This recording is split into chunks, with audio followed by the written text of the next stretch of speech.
No, you almost had it. Try again.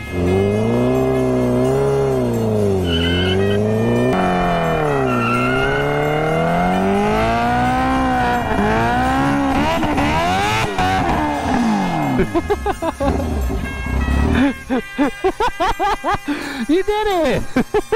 You're so stiff and concentrated. But after getting scared from a burnout, what she did next, you won't believe.